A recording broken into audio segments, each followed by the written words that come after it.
talking this, yeah. Wow, man. Seems like that was a big one to get back after how that last one ended, huh? Yeah, it was good. It was really good for my development and just being comfortable in there. The whole game plan for this fight was just to stay on my feet. Greg Jackson wanted me to get comfortable and be able to just feel comfortable the whole fight on my feet if I have to. It's a little bit of a scary thing to listen to because I'm so good at wrestling, but I trust in my coaches, and whatever I need to do to grow as a fighter, I'm going to do, and I think we did a great job tonight.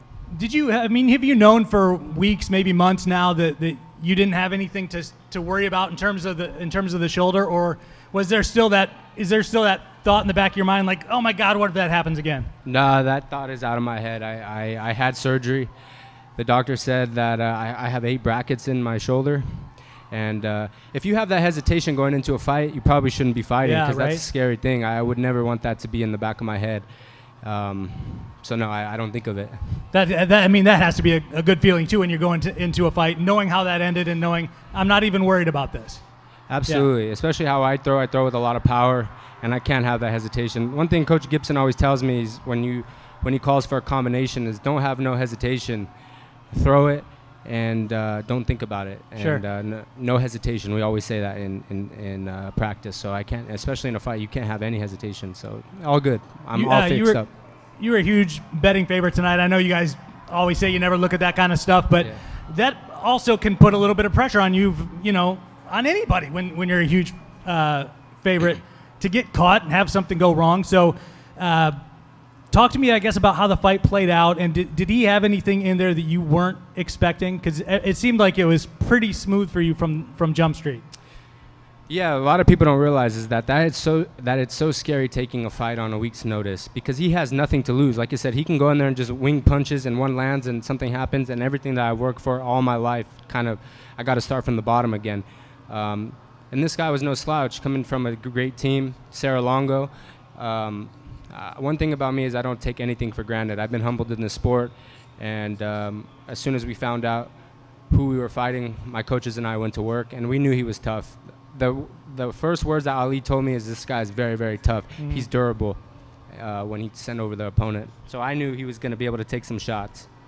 They told us you were a little delayed coming back here because you got to put a suit on. Yeah. The first one tonight, man. So talk to me a little bit about that and how that kind of plays into how you want your career trajectory to go, because I know you also called for a title shot in there. So it feels like, hey, man, this is a professional sitting up here, right? Yeah, no, for sure. Honestly, I wear these suits with pride. David August is probably one of the best suit makers in the world. Makes them for people all over, billionaires. Conor McGregor, suit guy. And one thing I love about David is that the first time I met him, he told me, if you're loyal to me, I'll always be loyal to you. And through my ups and downs and through all my career, all my losses, he's always calling me saying, we're going to get you another suit. I don't care about the wins and losses. I care about you as a person. And honestly, all the sponsors that I have on my shorts have been with me when I've lost. Monster Energy, Hans Molenkemp could have walked away from me, and he still stuck by me. I remember having a conversation with him on the phone. He said, I believe in you. You're going to be a world champion. Pat Tenori at Ruka. It kind of makes me a little emotional because I went through some hard times being 4-3, wondering if people still believe in me. But every sponsor that I have on my shorts, they've all been with me when I was at the lowest point in my career. So I will always wear them with pride, and I wear all my sponsors with pride, and they're just good, solid human beings who are behind them. Yeah. But back to your question, I feel I'm ready to be a world champion. Now's the time. I'm ready to fight for a world championship. Pitbull is going down, and from what I've heard, he's staying down. I think that Jeremy Kennedy and I should fight for an interim title. I think it makes sense. We shouldn't hold up the division. And when Pitbull's ready to come up, I'll be more than happy to welcome him to the division. If that doesn't happen, what then? You just take another fight and just keep asking? I'm going to fight for a world championship. Whatever I need to do, I'm going to fight. I'm number 3. I'm number 3 in the rankings right now. And I've taken risks fighting guys that are not ranked. That's a big risk, but that's not my fault. There's guys in the top 10 that have turned down fights with me, and there's nothing I can do. And I think that I need to fight. I need to fight somebody above me, but I think the most sense is fighting for that title. Last one for me is, you had so much solid momentum going when the injury happened, and then I guess how did that affect you mentally, knowing that, man, this was a fight that I should have won and could have won, and I don't get to win it out of a fluke. How long did it take you after that injury to kind of get past that and say, all right, now this is the hurdle I have now, is to heal from this and then get back and start this all over again? What injury? What injury? From in the last fight. Oh, that's the past. I don't talk about the past. The injuries, the past is the past. I'm moving forward. I don't even worry about Jeremy Kennedy, to be honest with you. I don't count that as a loss. I'm focused only on the future, and I'm in the moment right now. I can't change the past. Appreciate it. Thanks, man.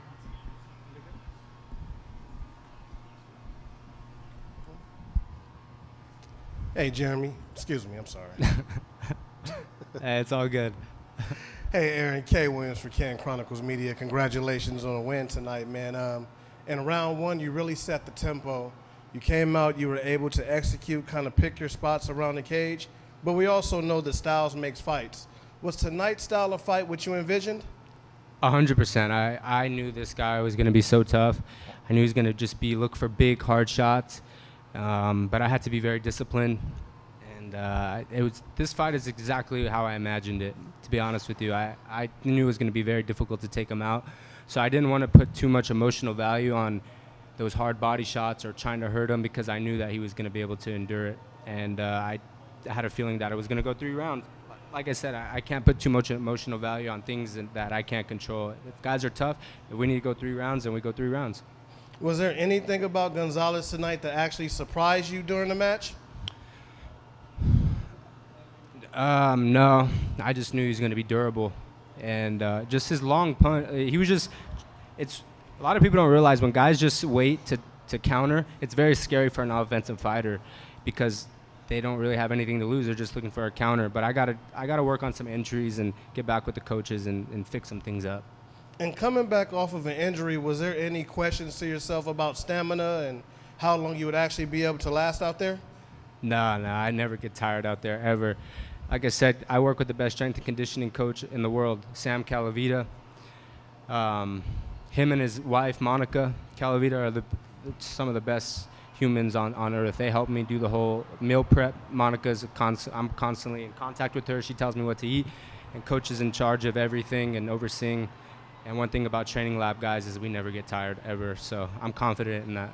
And also, one last question. Do you feel as though you stuck to the corner's game plan and strategy tonight? Yeah, I think so. Coach Greg didn't want me to wrestle at all, but it's all good. All he said was just if you need to take him down. But I wanted to stay on my feet and get comfortable on my striking, and I think I did that tonight. Aaron, thank you for your time. Welcome back. Thank you, guys. Thank you.